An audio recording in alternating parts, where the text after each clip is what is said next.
انتہائی نفیس روایت، خوشیوں کی بنیاد، خوشیوں کی بنیاد، العیش کل العیش، زندگی بہترین زندگی۔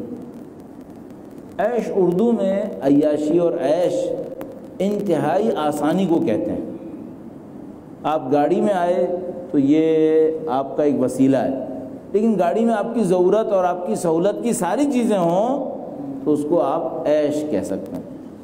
العیش کل العیش، عیش اچھی زندگی، کل العیش بہترین زندگی۔ کیا ہے، کس چیز کے اندر؟ اللہ کے رسول نے ارشاد فرمایا، ان کی ذات پہ درود بھیجے گا، محمد و آل محمد صلی اللہ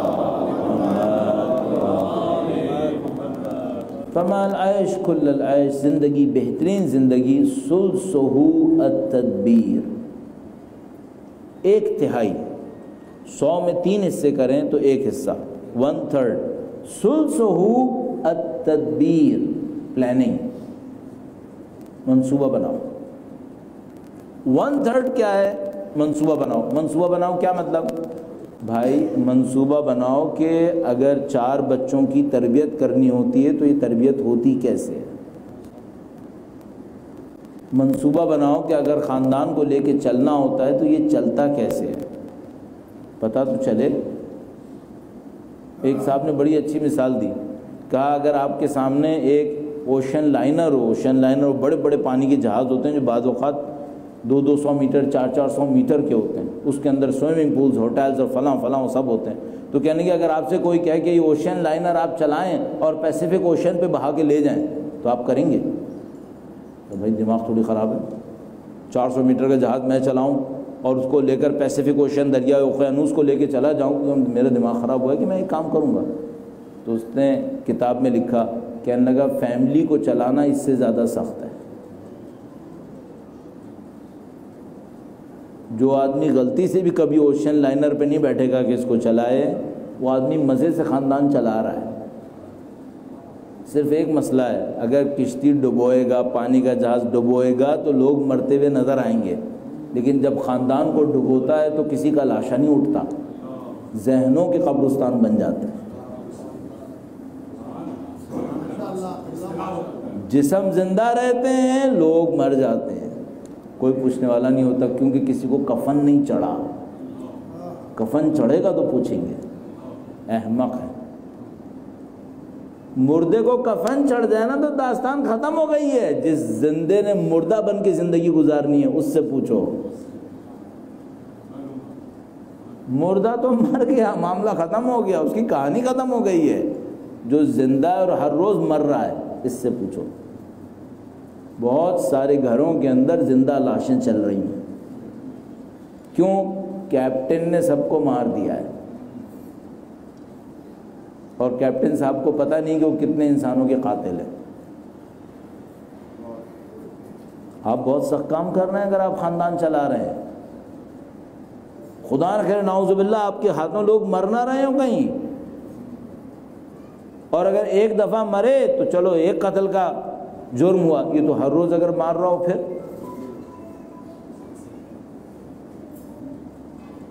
اگر ہر روز خاندان کے اندر میری وجہ سے نعوذ باللہ تعالی لوگوں کی زندگی اجیرن ہوئی بھی ہے، اور عملاً پریکٹیکلی بعض اوقات جس کے نیچے لوگ زندگی گزار رہے ہوتے ہیں اس کے مرنے کی دعا بھی کر رہے ہوتے ہیں، خدا یا اسے موت دے دے یا ہمیں موت دے۔ یہ کون سی زندگی ہے بھائی؟ یہ کیسی زندگی بنائی ہے؟ عزیزان محترم، اس سے چھٹکارا کرنا ہے تو کیا کروں؟ روایت دیکھ لیجئے، فرمایا العیش کل العیش، بہترین زندگی کیا ہے؟ ثلثہ التدبیر، سب سے پہلے پلاننگ کرو۔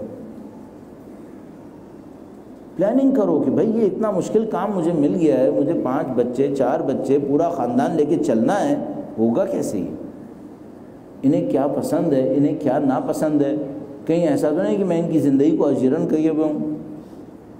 اگر ایسا ہے تو میں ان کی زندگی میں آسانی کیسے دوں؟ ممکن ہے میں سوچوں میں ان کو آسانی دوں گا نا، یہ میری زندگی اجیرن کر دیں گے۔ بیچ کا راستہ کیسے ہوگا؟ یہ بھی خوش رہیں، میں بھی خوش ہوں، دوسرے سے پتہ چلتا ہے۔ فرمایا العیش کل العیش، زندگی بہترین زندگی، ثلث ہوا تدبیر، 1/3 ایک تہائی پلاننگ ہے، اور باقی دو تہائی کیا ہے؟ التغافل، لوگوں کی غلطیوں کو نظر انداز کرنا، غلطیوں کو نظر انداز کرنا۔ التغافل، ایک ہوتا ہے غفلت جس میں میں مبتلا ہو جاؤں تو بہت برا ہے، آپ مبتلا ہو جائیں انتہائی برا ہے۔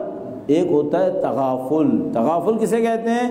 میں نے آپ کے ساتھ کوئی غلط کام کیا، آپ نے اللہ کے نام پر اپنی نگاہوں کو چھپا لیا، بند کر لیا، کہا جس کو آپ کہتے ہیں غض نظر، اپنی نظروں کو ادھر کر دیا، کہا جیسے میں نے دیکھا ہی نہیں، اس کو کہتے ہیں تغافل۔ اچھا یہ کیوں ضروری ہے؟ یہ اس لیے ضروری ہے کہ اگر ہم ایک دوسرے کے عیب پکڑنے پر آ گئے تو سوائے زندگی اجیرن ہونے کے اور کچھ نہیں ہوگا۔ اور سوال یہ ہے کہ اگر میں دوسروں کے عیب پکڑ کے اپنی زندگی یہاں لے آیا اور جواب میں خدا نے میرے عیب پکڑنا شروع کر دیے، پھر میں کہاں جاؤں گا؟ تو میں کیا کروں؟ میں یہ کروں کہ اگر مجھے کسی کی کوئی غلطی نظر آئی ہے، جہاں تک ممکن ہے اس سے چشم پوشی کر دوں۔ فائدہ کیا ہوگا؟ ایک فائدہ تو یہ ہوگا کہ انشاءاللہ اس کے صدقے میں خدا میرے گناہوں سے چشم پوشی کر لے گا۔ دوسرا فائدہ یہ ہوگا کہ میرا دل کوڑنے سے محفوظ رہے گا، میں اچھی زندگی گزار سکوں گا۔ عزیزان محترم، اس کو ایک اور طرح سے میں اس طرح آپ کی خدمت میں عرض کروں گا، آپ اور میں کسی دوسرے سے بعض اوقات ناراض ہو جاتے ہیں۔ یہ ناراض کیوں ہوتے ہیں؟ اس کی ایک وجہ ہوتی ہے، ہمیں اس سے کوئی توقع ہوتی ہے، ہماری کوئی توقع ہوتی ہے، وہ توقع پوری نہ ہو تو ہمارے دل میں ایک احساس جاگتا ہے کہ اس نے میری خواہش کو پورا نہیں کیا۔ اچھا جب وہ خواہش پوری نہ ہونے کا احساس آتا ہے تو ایک طرح سے میرے اندر کمپلیکس بن جاتا ہے۔ اب میں ایک مثال آپ کی خدمت میں عرض کرتا ہوں۔ فرض فرمائیے کہ میں باہر سے گھر آیا اور انتہائی سخت تھکا ہارا تھا، میں گھر میں داخل ہوا اور میرا بچہ سامنے آیا اور اس نے کہا بابا کل مجھے اتنے پیسے چاہیے، تو میں اس سے کہوں گا، اپنے دل میں سوچوں گا لو ابھی میں تھکا آ رہا باہر سے آیا ہوں، پتہ نہیں کیا کیا مصیبتیں اٹھا کے، صاحبزادے کو کوئی احساس ہی نہیں کہ باپ تھکا ہوا آیا ہے، بھوکا پیاسا، اور جیسے ہی کھڑا ہوا ہوں مجھ سے اگلے دن کا مطالبہ بھی شروع کر دیا، تو وہ دو چار وہی کرے گا جو پاکستان میں معمولاً کرتے ہیں۔ اس کے بعد کیا ہوگا؟ اس کے بعد گھر کی فضا مقدر ہو جائے گی، انتہائی خراب ہو جائے گی، باتیں ادھر ادھر سے ہونا شروع ہو جائیں گی، اور اس کے بعد گھر پہ ایک موت کا سناٹا چھائے گا یا پاگل خانے کی چیخیں سنائی دیں گی۔ ان میں سے کسی سے زندگی اچھی نہیں گزرے گی۔ اچھا یہ بابا صاحب چلائے کیوں؟ ان کو ایک توقع تھی کہ میں گھر آؤں گا تو یہ میرا خیال کرے گا، اس کے الٹا ہو گیا۔ اچھا اگر یہ توقع کو تھوڑا سا دبا لے اور یہ سوچے کہ میں تھکا آ رہا تو گھر جا رہا ہوں، لیکن مجھے سوچنا چاہیے شاید ان بیچاروں کی اپنی کوئی مشکل ہو، شاید اس کی اپنی کوئی مشکل۔ میں پہنچا اور اس نے کہا بابا کل مجھے یہ مشکل حل کرنی ہے، آپ نے کہا بیٹا میں آیا ہوں، میں کروں گا، میں پوری کوشش کروں گا۔ اچھا اب نہ پاگل خانے کی چیخیں آئیں، نہ موت کا سناٹا آیا، کچھ بھی نہیں، سب صحیح رہا۔ عزیزان محترم، ہمیں اپنی زندگیوں کو خوشیاں دینے کے لیے بلڈوزر نہیں چلانے ہوں گے، تھوڑا سا اپنے اوپر کنٹرول کرنا ہوگا، تھوڑا سا کنٹرول کر لیں۔ بھائی جو آپ نے دیکھا آپ کو پسند نہیں آیا، تھوڑا سا نظر انداز کر دو، نظر انداز کر دو۔ ایک اور کام کیا کریں، بہت اچھا کام ہے، ایک تو یہ کہ توقعات کم کر لیں۔ توقعات کم کرنے کے لیے ترکیب کیا ہے؟ ترکیب ایک فارسی میں محاورہ استعمال کرتے ہیں، کہتے ہیں تم اس کے جوتے میں کھڑے ہو کے دیکھو، اس کے جوتے میں کھڑے ہو کے دیکھو۔ کیا مطلب؟ اس کی پوزیشن پہ جا کے دیکھیے وہ کیا کر رہا ہے۔ بیچارہ بچہ ہے، اس کی لگی بندی آپ ہی سے ایک امید ہے کہ آپ اس کے لیے کچھ کر لیں گے۔ سارے دن انتظار کیا ہے کہ باپ آئے گا تو میری مشکل کو حل کرے گا۔ وہ باپ آیا تو اس نے کہا چلو جو میری مشکل کو حل کرنے والا تھا وہ آ گیا، اب وہ گیا تو پتہ چلا وہ مشکل کے حل کرے گا، وہ تو خود ایک مشکل بن گیا ہے۔ آپ اس کے جوتوں کو بھی تو پہن کے دیکھیے، اس کی جگہ جا کے بھی تو دیکھیے۔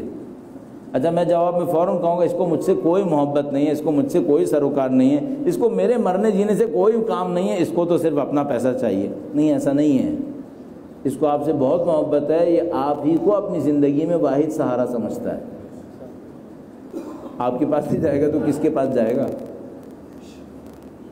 نہیں کہ نہیں چاہتا ہے، چاہتا ہے، امید آپ سے لگائے بیٹھے ہے۔ اللہ کے رسول نے ارشاد فرمایا جو تم سے امیدیں لگائے کوشش کرو اس کی امیدوں کو ٹھکراؤ نہیں، پورا کرو۔ تو عزیزان محترم، آپ غیر کے لیے نہیں کریں، کم سے کم اپنی اولاد کے لیے تو کر لیں۔ میں نے روایت آپ کی خدمت میں عرض کی، بہترین زندگی کیا ہے؟ ایک، پلاننگ کرو۔ دو حصے کیا ہیں؟ ایک حصہ پلاننگ کرو اور دو حصے نظر انداز کرو۔ اس کو میں نے ٹیکنیکلی اور تھوڑا سا آسان کرتے ہوئے کہا توقعات کو تھوڑا سا کم کرو۔ توقعات کو کم کرنے کے لیے کیا کرو؟ اس کی پوزیشن پہ بیٹھ کے سوچو وہ کیسے دیکھ رہا ہے، وہاں سے جا کے دیکھو۔ اچھا آخر میں ہم یہ کرتے ہیں، کہتے ہیں بھائی میں نے نظر انداز کرنا شروع کیا، وہ اور سر پہ چڑھ گئے، وہ اور سر پہ چڑھ گئے، میں نظر انداز کرتا رہا، وہ سر پہ چڑھتے رہے، اب کیا کروں؟ اب اگر واقعاً ایسا ہی ہو، میں نظر انداز کرتا رہا، وہ سر پہ چڑھتے چلے گئے، آخر میں آ کر ایک بات اپنے آپ سے پوچھوں، کیا لڑ کر زندگی آسان ہو جائے گی؟ لڑ بڑھ کی زندگی آسان ہو جائے گی؟ اگر سمجھ میں آتا ہے کہ ہاں لڑ بھڑ کی زندگی آسان ہو جائے گی تو ذرا نظریں گھما کے باقیوں کو دیکھ لو، ان کی زندگیاں آسان ہو گئی ہیں۔ عزیزان محترم، مولوی اگر ایکٹیو ہو تو سوسائٹی کا چوراہا ہوتا ہے، مولوی ایکٹیو ہوتا ہے، سوسائٹی کا چوراہا ہوتا ہے، ساری گاڑیوں نے یہیں سے گزرنا ہوتا ہے، تو اس کو یہ پتہ چل جاتا ہے اس وقت معاشرے میں ہو کیا رہا ہے۔ اور میں آپ کو سکون سے عرض کروں گا، کم سے کم بھی میرے حساب سے، غلط صحیح بھی ہو سکتا ہے تھوڑا بہت، 5-10% کے حساب میں شاید 70% گھرانوں میں جھگڑے ہیں، زندگیاں اچھی نہیں گزر رہی۔ کیوں نہیں گزر رہی؟ ہم لوگوں نے ایک دوسرے کو نظر انداز کرنا، غفلتوں کو، غلطیوں کو نظر انداز کرنا بند کر دیا ہے، اب ایک دوسرے کو نظر انداز کر رہے ہیں، بجائے یہ کہ ہم غلطیوں کو نظر انداز کرتے ہم لوگوں کو نظر انداز کریں۔ اس کو ختم کر دیں، آپ کی زندگی خوشیوں میں تبدیل ہو جائے گی انشاءاللہ۔